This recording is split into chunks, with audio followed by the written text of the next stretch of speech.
You wanna see something cool? For the future is fine, I suppose. So covering this episode will be a bit weird for me to do. Not just because of some of the content of the episode, which we will get into later, but also because of the rollout for this episode. After the release of Thanks to Them last year, I was hoping that the stakes would be higher from that episode onwards. I feel like among the 3 parts, Thanks to Them mostly feels like a warm-up. It reintroduces some of the characters in a new light. We get to see how they feel after the events of the season 2 finale, how much they have changed ever since. Outside of the marvelous miserable death of Flapjack, the episode works really well as a relatively cute palate cleanser before Luz and her gang return to the Boiling Isles. Now, normally I would have just waited for the official release of the second part of the finale for the future on January 21st. However, less than a week into the new year... No. No way!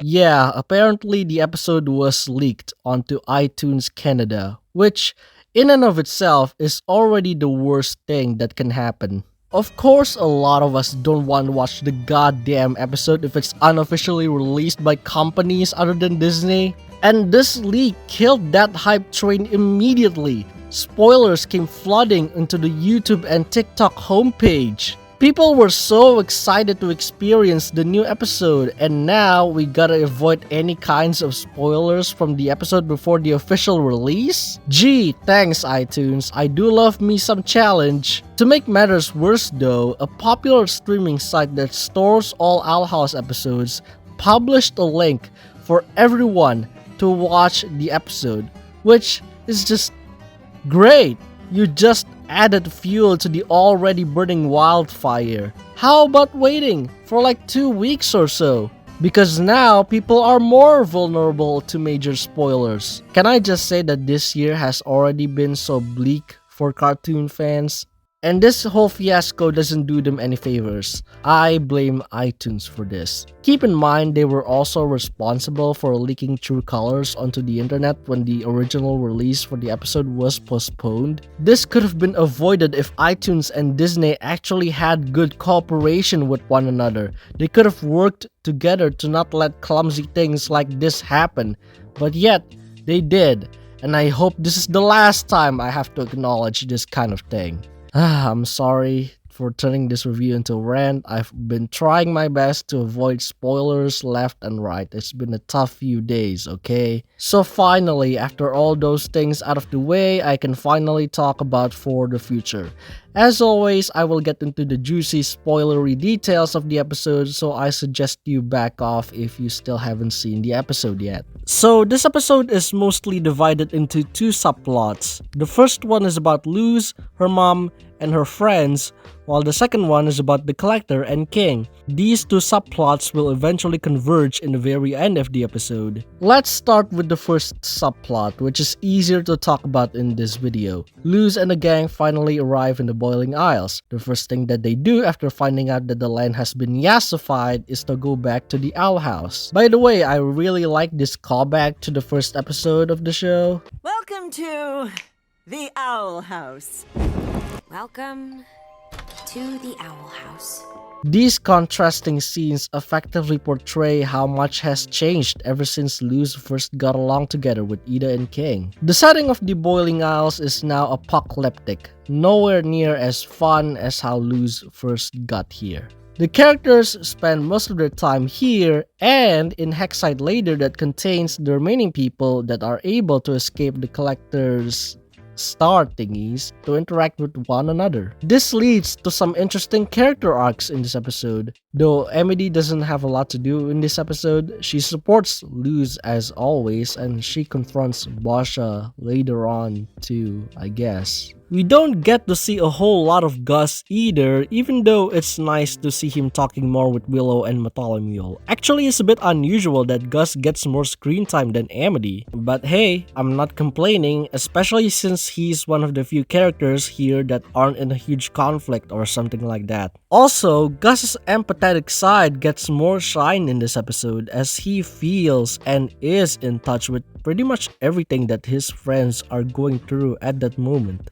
Like the fact that he knows that Hunter is a Grimwalker after all this time. I think that's cute. With that being said, the same three characters from Thanks to Them that went through some kind of arc, Luz, Hunter, and Camila, are also being presented with more character issues in for the future, along with one additional character, Willow. Now, I don't think I'm the first one to admit that some character moments in this episode are too brief for my liking. In fact, many of the scenes in this episode are just too short, especially the ones that take place in the Collector's Castle, but I'll get to that later. The emotional scenes are cut really abruptly, or they could be more fully realized if it lasted longer than like 30 seconds. And this doesn't justify the sudden tonal shift in these scenes. This is most apparent in the scene where Hunter tries to get Willow back into her control. And then Willow breaks into tears after bottling up her feelings for so long. This could have been such a powerful moment.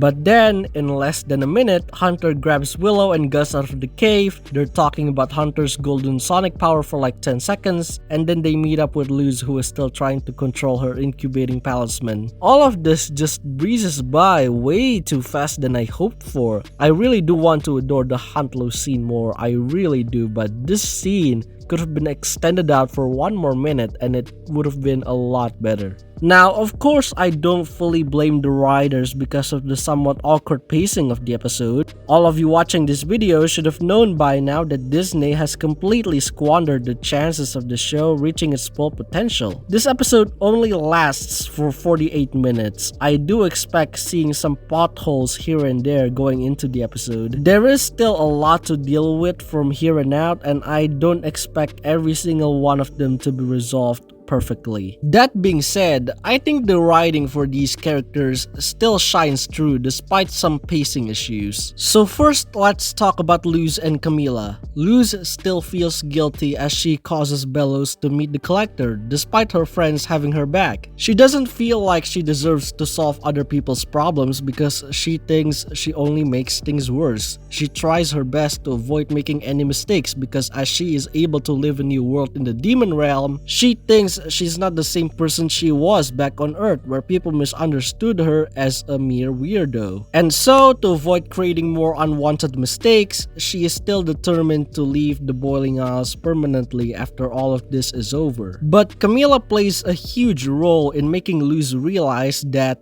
everyone makes mistakes. Camila isn't really that different from Luz. She was also a nerd that got bullied, so she truly understands who Luz really is. This leads to the significant reveal that all that Luz has ever wanted is to be understood. Throughout the series, we have seen Luz struggling to be open about herself to others because she knows that no one will truly understand what she's gone through. It turns out that wanting to be understood is Luz's deepest wish after all this time. This self-realization causes her talisman to slowly but surely hatch from her egg and reveals herself to be a snake that can shapeshift. Her talisman, being someone who can shapeshift, is accurate because Luz can't be pinpointed into merely a single trait. She has plenty of them. I really like how Luz's entire journey of self-discovery has finally come to an end in this episode. I think it's handled really well. The other thing that is handled well is the arc surrounding Willow and Hunter. Similar to Luz, Willow is trying her best to suppress her emotions, but for a completely different reason. Willow feels like she has to be that one person in the group that others can depend on. She feels like she doesn't want to show any kind of weaknesses when she's playing that role.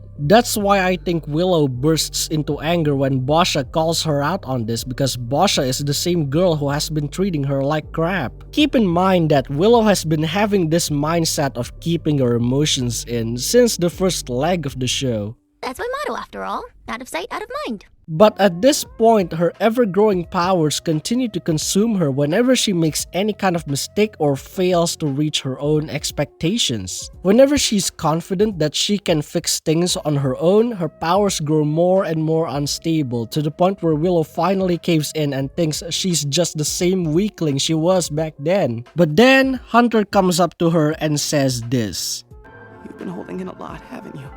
Oftentimes, reliable people can get overwhelmed by carrying their job, and to do it, sooner or later, they will show some sort of flaw, and that's okay. You still need other people to have your back if things don't go your way. And so, Willow finally lets out her emotions. Again, I wish this scene was a bit longer and the transition to the other scene doesn't feel like a total rush job, but overall, I still like Willow's arc in this episode. Also, let's talk about Hunter's golden sonic power for a second. Apparently, Hunter now has the power of teleporting, or at least flashing by really fast to a desired place. Gus points out that this power is coming off of Flapjack's aura in his heart. This is the only show I can think of that has a character with their companion giving them powers when they live on in their heart. Because of Hunter's overwhelming love towards his friends, he's able to use this power, albeit unable to master it yet. Flapjack still remains in Hunter's heart, and the grief Hunter has for Flapjack really affects him, and thus Flapjack's legacy lives on through Hunter's power. I do think this is a good way to symbolize Hunter's feelings for his loved ones,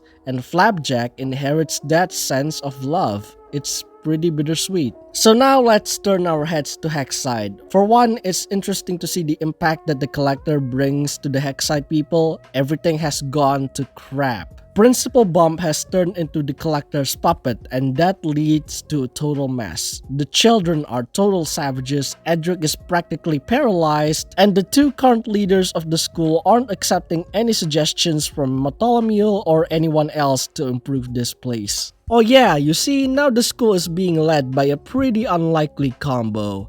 One of them is... you. Now, hear me out. Up until this point, I've had a bit of a love-hate relationship with Boscha. On one hand, she's just your typical mean girl of the show with not much personality other than being angry or being kind of a jerk. I couldn't even call her a threat to the main characters either, she's just an annoyance for others. Even the show itself pokes fun at her for not being useful to the show anymore. On paper, I could have shrugged her off easily. But on the other hand, I've also been secretly rooting for her. I thought that she had a lot of potential to move beyond being a standard bully and finally becoming, you know, a compelling character. As we approached the ending of the show, I thought that Boscha would only become an afterthought. I predicted that she would only have 1 or 2 lines remaining in the season. But that's not what happens, and I'm glad that that's the case. And for the future, she fulfills that very potential.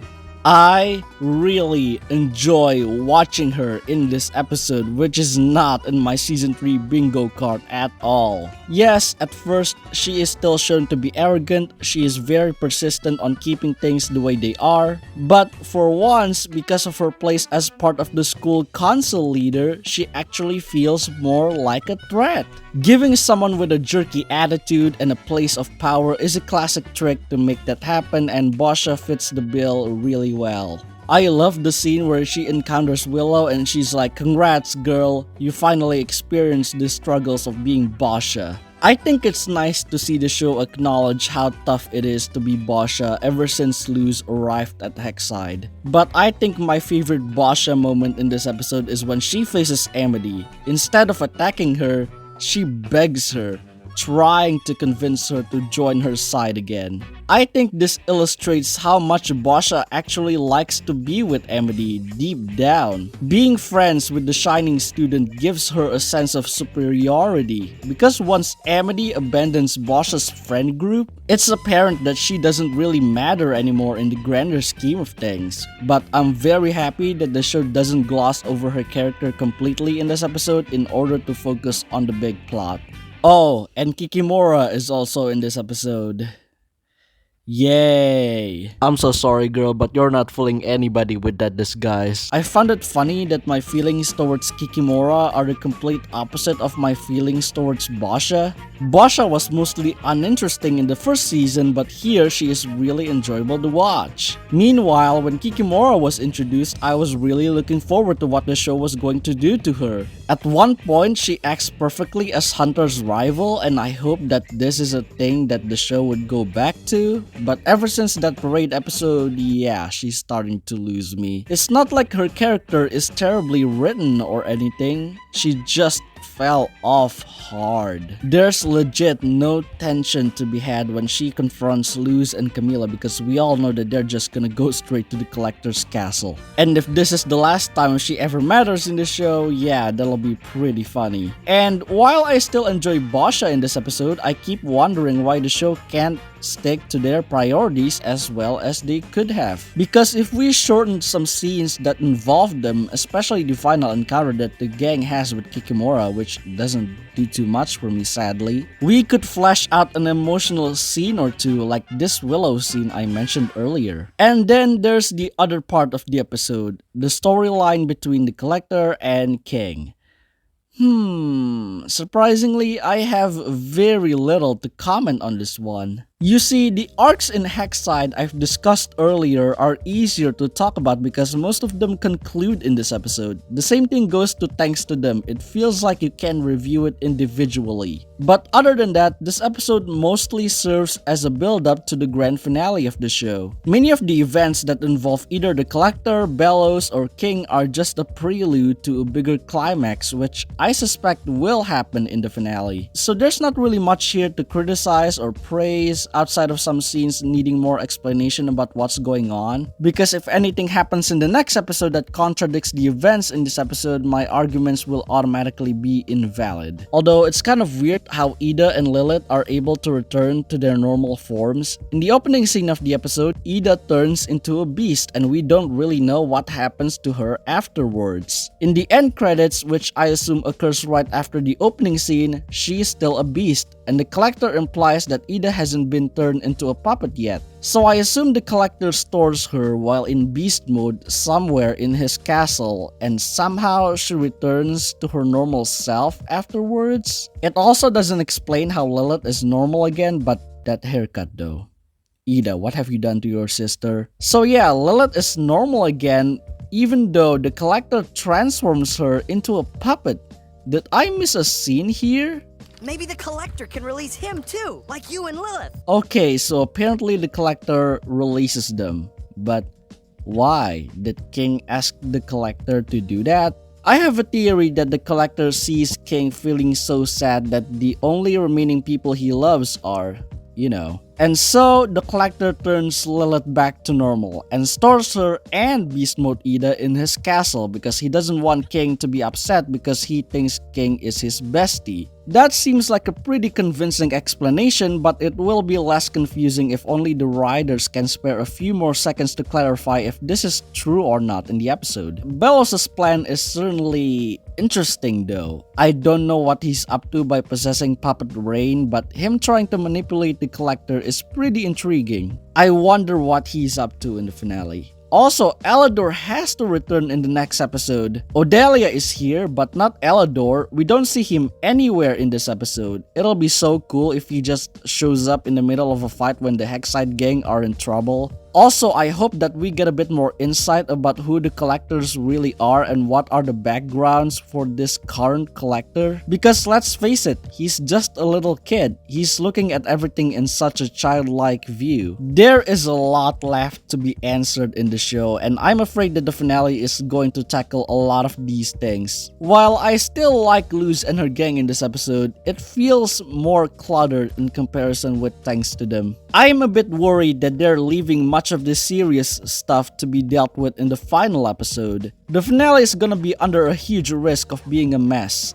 I don't really expect the finale to be perfectly executed, considering how Disney has interfered with the show's production, but at the very least, I expect that this finale can end this show on a good note. I can just hope for the best that this finale is able to end things on a high. When the finale drops, I will try to go back and touch down on the events in For the Future, because just like I said, there's a lot of things in this episode that aren't finished yet. They will most likely make more sense once the full picture is out. So once again, I hope that this finale is able to wrap things up in a good way. Fingers crossed.